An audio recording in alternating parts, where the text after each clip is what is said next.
ప్రభు నామానికే మహిమ కలుగును గాక.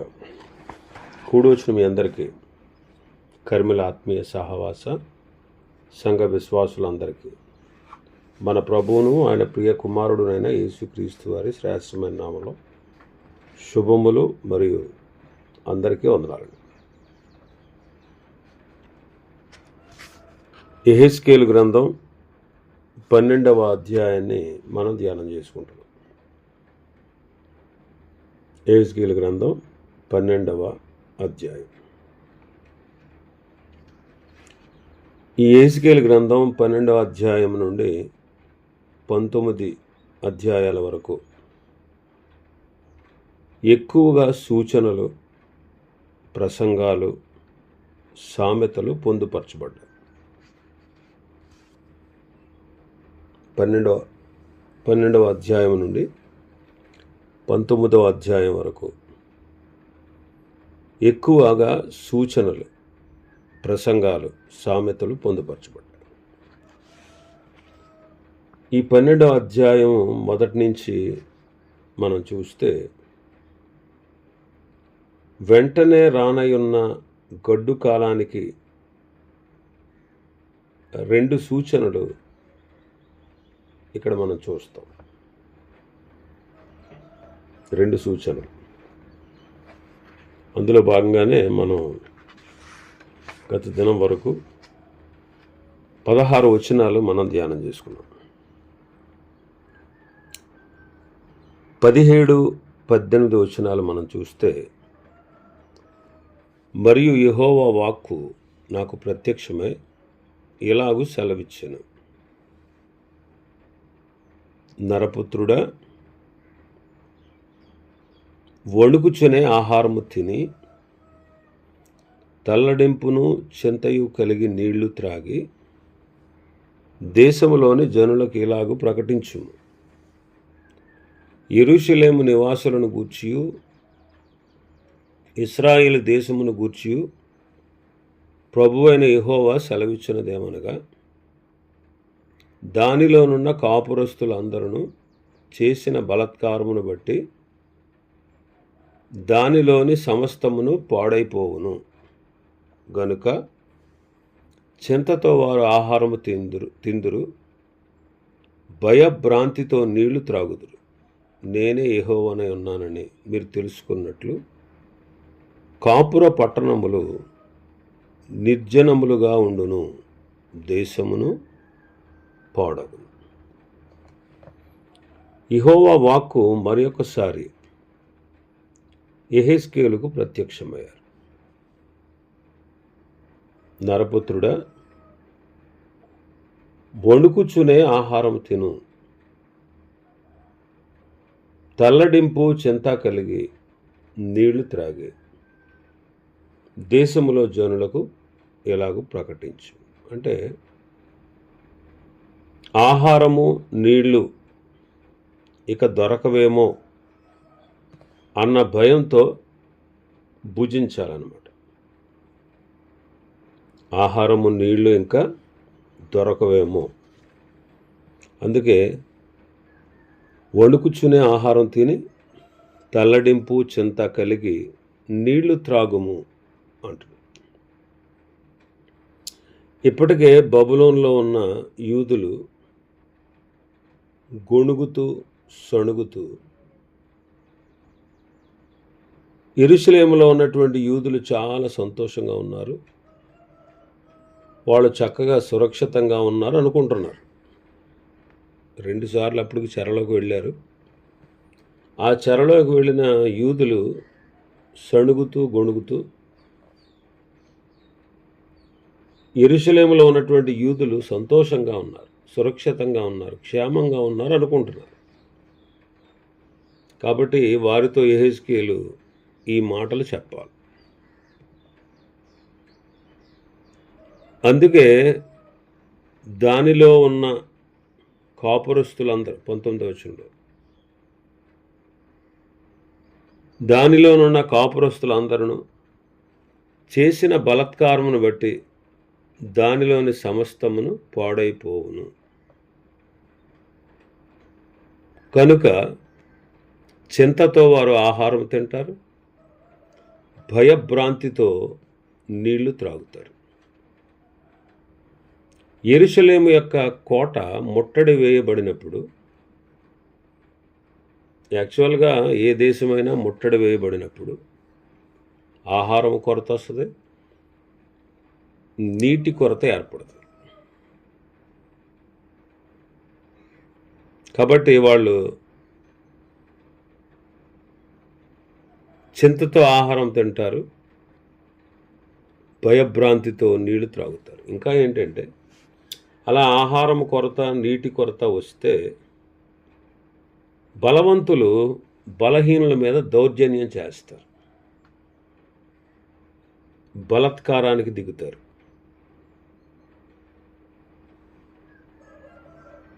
కాబట్టి ఇక ఆహారం దొరుకుతుందో లేదో, నీళ్లు దొరుకుతాయో లేదో అన్నట్టుగా భయభ్రాంతితో, చింతతో వాళ్ళ ఆహారం తిని భయముతో వాళ్ళు నీళ్లు త్రాగుతారు.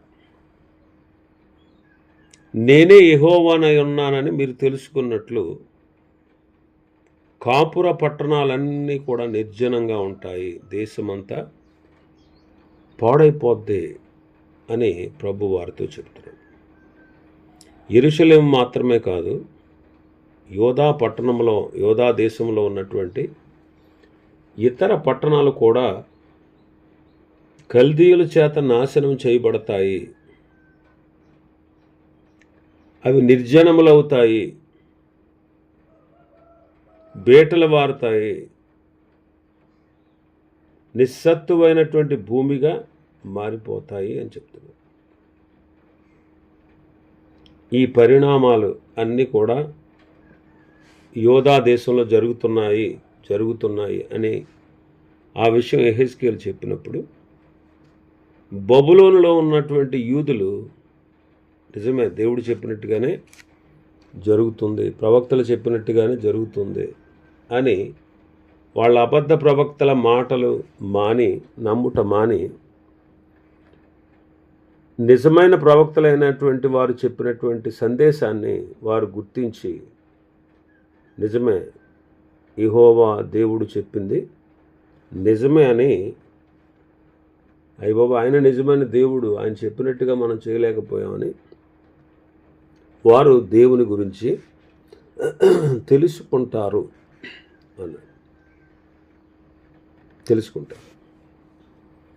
తర్వాత నాశనము తప్పకుండా జరుగుతుంది అనడానికి 12వ అధ్యాయం 21వ వచనం నుంచి, యెహెజ్కేలు గ్రంథం 12వ అధ్యాయం 21వ వచనం నుంచి 14వ అధ్యాయం ఆఖరి వచనం వరకు 5 సందేశాలు ఇచ్చారు. 5 సందేశాలు. ఈ 12వ అధ్యాయంలో ఇచ్చిన 2 సూచనల తర్వాత, ఒకటి గోడకు కన్నం వేసి జనులందరూ చూస్తూ ఉండగా సామాన్లు తెచ్చుకుని మూట కట్టుకుని భుజాన పెట్టుకుని ముఖం కప్పుకొని నేలను చూడకుండా, జనులకు ఎవరికి కనపడకుండా, అంటే జనులు ఎవరిని చూడకుండా వెళ్ళాలి. ఈ సూచన రాజును గూర్చి జరుగుతుంది, అధిపతులను గూర్చి జరుగుతుందని చెప్పాడు. 2వ సూచన చింతతో ఆహారం తినాలి, తల్లడిల్లుచు భయభ్రాంతులు కలిగి నీళ్లు త్రాగాలి. ఇది 2వ సూచన. ఈ 2 సూచనలు చెప్పిన తర్వాత 14వ అధ్యాయం వరకు 5 సందేశాలు పొందుపరచబడ్డాయి. 12వ అధ్యాయం 21 నుంచి 25 వరకు ఒక సందేశం, 12వ అధ్యాయం 26వ వచనం నుంచి 28 వరకు ఒక సందేశం, 13వ అధ్యాయం ఒక సందేశం, 14వ అధ్యాయం మొదటి 11 వచనాలు ఒక సందేశం, 14వ అధ్యాయం 12వ వచనం నుంచి 23వ వచనం వరకు ఒక సందేశం. ఈ 5 సందేశాలు ఇవ్వబడ్డాయి యెహెజ్కేలు ద్వారా యూదులకు. చెరలో ఉన్న వారికి, అలాగే యెరూషలేములో ఉన్నవారికి. ఈ సందేశాల్లో అబద్ధ ప్రవక్తలు ఇచ్చినటువంటి ఆశాభావం, అబద్ధ ప్రవక్తలు ఏమని ఇచ్చారు ఆశాభావం? యెరూషలేము నాశనం అవ్వదు, కల్దీల రాజు ఇంకా ఇక్కడికి రాడు, చెరలోకి వెళ్ళిపోయిన వాళ్ళు కూడా తిరిగి వచ్చేస్తారు, మీరు భయపడాల్సిన అవసరత లేదు, దేవుడు మనతో ఉన్నాడు, ఈ పట్టణం ఏమీ అవ్వదు, మనం క్షేమంగా ఉంటాం. ఇలాంటి సందేశాలు ఇచ్చి దేవుడు చెప్పినట్లుగా, ఇర్మియా ద్వారా దేవుడు చెప్పినట్లుగా యూదులు కల్దీయులకు లోబడకుండా ఎదురు తిరిగేటట్లుగా చేశారు.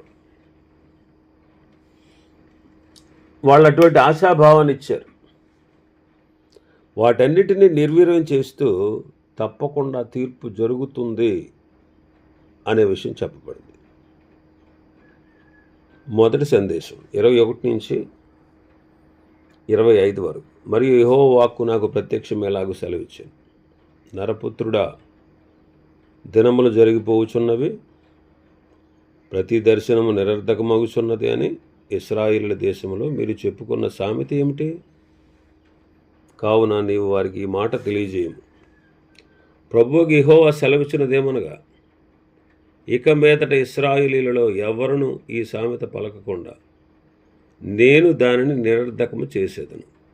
కనుక నీవు వారితో ఇట్లను, దినములు వచ్చుచున్నవి, ప్రతి దర్శనము నెరవేరును, వ్యర్థమైన దర్శనమైనను ఇచ్చికములాడు సోదెగాండ్ర మాటలను ఇశ్రాయేల్లో ఎక్కనూ ఉండవు. యెహోవానైన నేను మాట ఇచ్చుచున్నాను, నేనిచ్చి మాట ఇకను ఆలస్యం లేక జరుగును. తిరుగుబాటు చేయువార్లరా, మీ దినములలో నేను మాట ఇచ్చి దాన్ని నెరవేర్చదును. ఇదే ప్రభువుకు యెహోవా వాక్కు. ఏమనుకుంటున్నారంట వాళ్ళు? దేవుని వాక్కు ప్రత్యక్షమే ఒక సందేశాన్ని ఇచ్చింది. మొదటి సందేశం అన్నమాట. ఈ మొదటి సందేశం యొక్క సారాంశం ఏంటంటే, తీర్పు తప్పకుండా జరుగుతుంది. మరి ఒకసారి యెహోవా వాక్కు అంటే యేసుక్రీస్తు యెహెజ్కేలుకు ప్రత్యక్షమై ఆయన మాట్లాడుతున్నారు. ఏమనంటే, వాళ్ళు ఏమనుకుంటున్నారంట, రే దినములు జరిగిపోతున్నాయి, ప్రతి దర్శనం నిరర్ధకం అవుతుంది, ఏం కాదు, ఏమవ్వదు అని చెప్పుకుంటున్నారు ఒక సామెతలాగా. కావున నీవు వారికి ఈ మాటలు తెలియజేయి. ఏంటంటే, ఇక మీదట ఇశ్రాయేలులో ఎవ్వరూ ఈ సామెత పలకకుండా నేను దాన్ని అర్థం లేని దానిగా చేస్తాను అంటారు.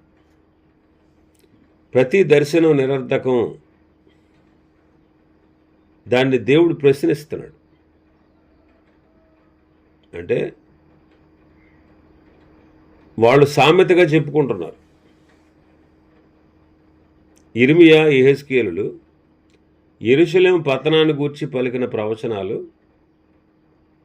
జరగవలే అన్న భావన వారిలో వచ్చిందనమాట.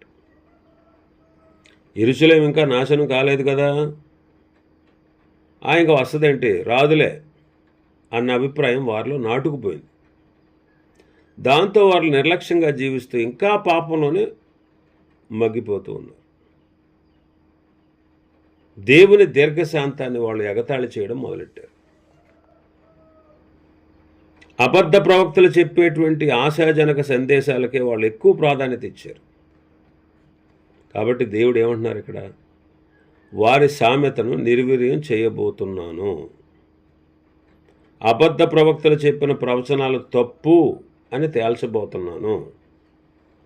నిజమైనటువంటి దేవుని ప్రవక్తలు ఇచ్చిన తీర్పు వెంటనే అమలవుతుంది. అబద్ధ ప్రవక్తలు దేవుని సత్య సందేశాన్ని బబులోనులోను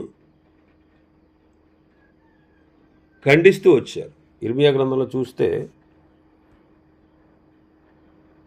ఇర్మియా గ్రంథం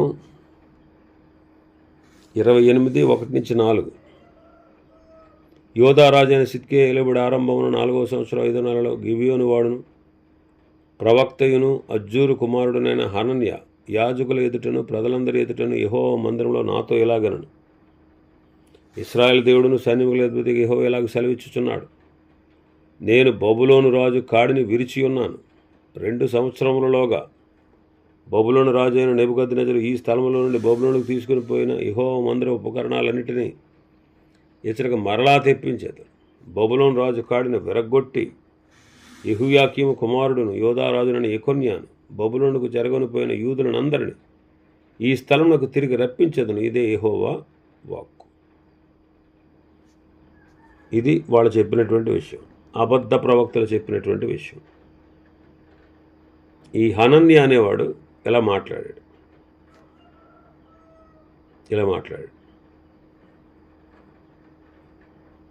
ఇంకా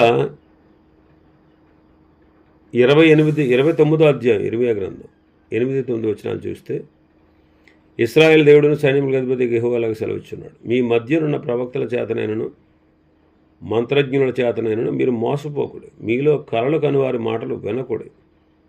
వారు నా నామమును బట్టి అబద్ధ ప్రవచనములు మీతో చెప్పుదురు, నేను వారిని పంపలేదు. ఇదే యెహోవా వాక్కు. నేను వాళ్ళని పంపలేదు అంటున్నాడు ఆయన. మరి వీళ్ళేమో ఏమంటున్నారు, బబులోను రాజు కాడి విరగొట్టేస్తాం, తీసుకెళ్ళిపోయినటువంటి వాళ్ళని మళ్ళీ తీసుకొస్తాడు, మందిరోపకరణాలన్నీ తీసుకొచ్చేస్తాడు, దేశం సురక్షితంగా ఉంటుంది. ఇలాగ వాళ్ళు తప్పుడు సంకేతాలు ఇచ్చారు, అబద్ధ దర్శనాలు చెప్పారు, ఆశాజనకమైన సోది మాటలను చెప్పారు. వాటిని నిర్వీర్యం చేస్తూ వెంటనే నేను శిక్ష అమలు చేస్తాను అని ప్రభు చెప్పారు.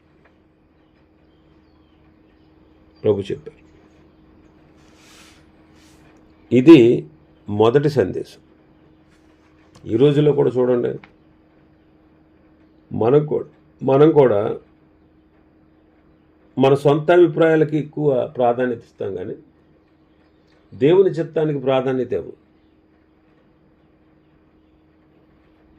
మనం అనుకున్నట్లుగా జరగదండి, దేవుడు కోరిన విధంగా జరుగుతుంది. కాబట్టి ఆయన చిత్తానికి మనం ఒప్పుకోవాలి, తలగ్గాలి. ఆయన చిత్త ప్రకారం మనల్ని మనం అప్పగించుకోవాలి. యోబు గారు తన జీవితంలో తన సొంత అభిప్రాయం కంటే దేవుని మాటను ఎక్కువగా ఎంచాడంట. తన సొంత అభిప్రాయం కంటే దేవుని మాటను ఎక్కువగా ఎంచాడు ఆయన. నా పాదములు ఆయన జాడలను విడవక నడిచాయి, నేను ఇటు అటు తిరగకుండా ఆయన మార్గంలో నడిచాను, ఆయన మార్గాలను అనుసరించాను. ఆయన పెదవుల నుంచి వచ్చినటువంటి ఆజ్ఞను నేను విడిచి తిరగలేదు.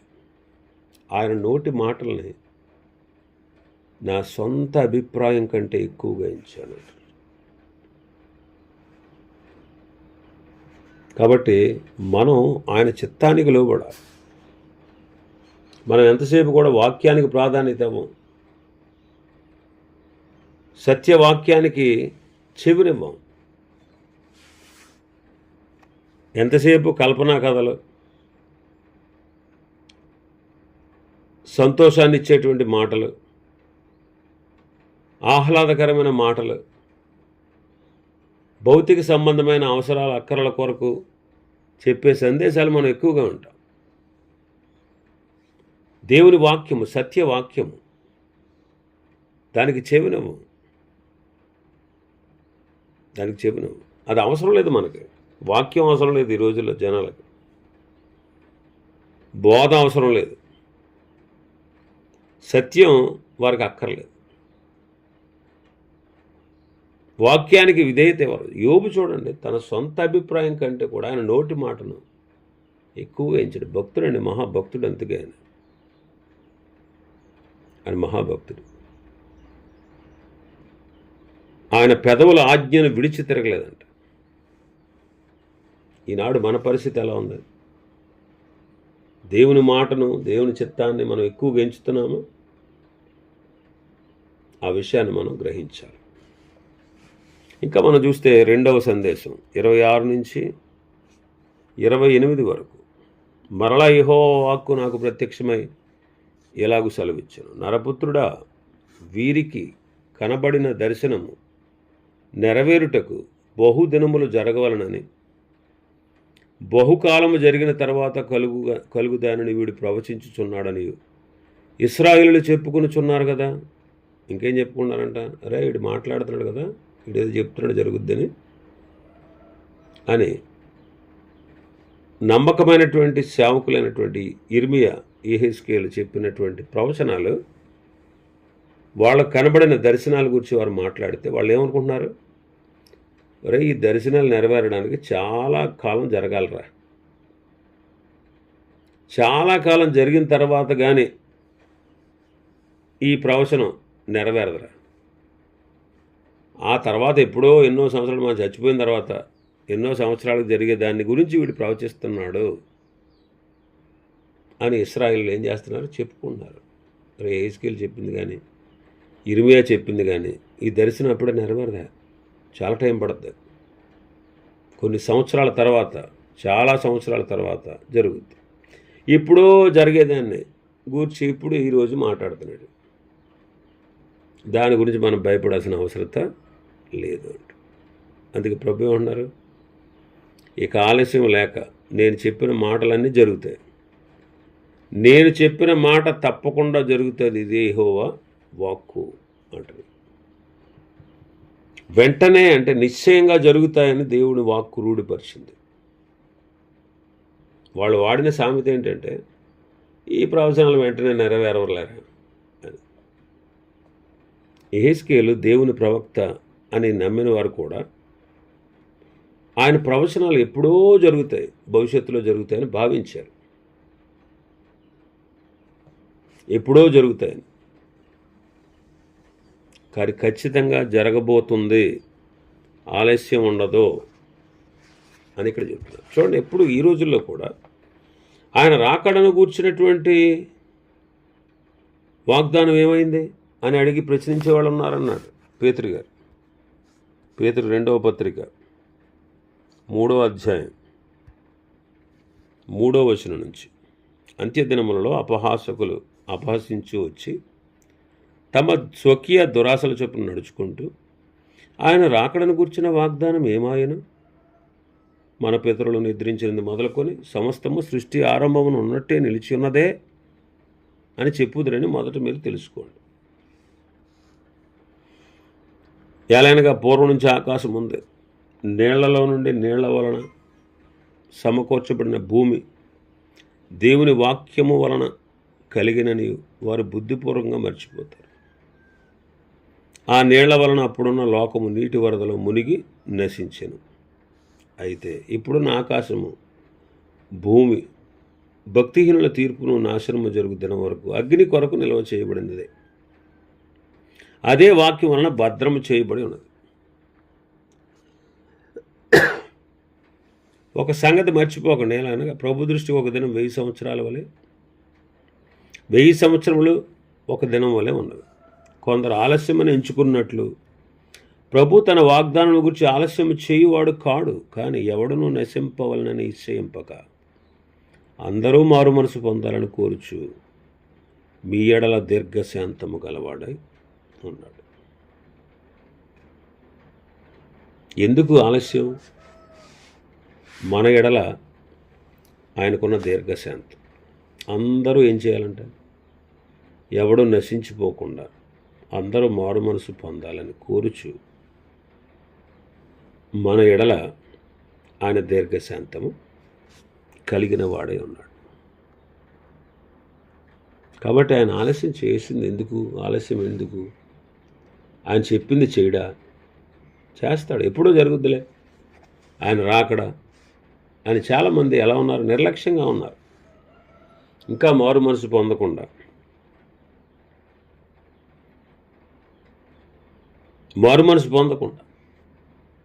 ప్రభువుని ఎరుగకుండా, ఆయన రక్షకుడిగా దేవుడిగా అంగీకరించకుండా, మారు మనసు పొందకుండా ఉన్నారు. కాబట్టి ఇంకా ఆయన దీర్ఘశాంతం కనుపరుస్తూ ఉన్నాడు. ఆలస్యం చేయడు. ప్రభు రాకడ కూడా ఆలస్యం చేయకుండా త్వరగా జరుగుతుంది. కాబట్టి అనేకులకు మనం రక్షణ సువార్త ప్రకటించాలి. యెహెజ్కేలు వలె సత్యాన్ని మనం వారికి తెలియజేయాలి. ఇవి ఈ అధ్యాయంలో ఉన్నటువంటి విషయాలు. అందుకే మీ దినములలో తప్పకుండా జరుగుతుంది అన్నాడు. నేను చెప్పిన మాట తప్పకుండా జరుగుతుంది. ఇకను ఆలస్యం లేక నేను చెప్పిన మాటలన్నీ జరుగుతాయి అన్నాడు. కాబట్టి ఖచ్చితంగా జరుగుతాయి. ఇవి ఈ అధ్యాయంలో ఉన్నటువంటి విషయాలు. ప్రభు చిత్తమైతే రేపటి దినం మరొక అధ్యాయాన్ని మనం ధ్యానం చేసుకుందాం. దేవుడి వర్తమాన వాక్యాన్ని మన వెనుకడిలో ఆశీర్వదించునుగాక. ఆమేన్.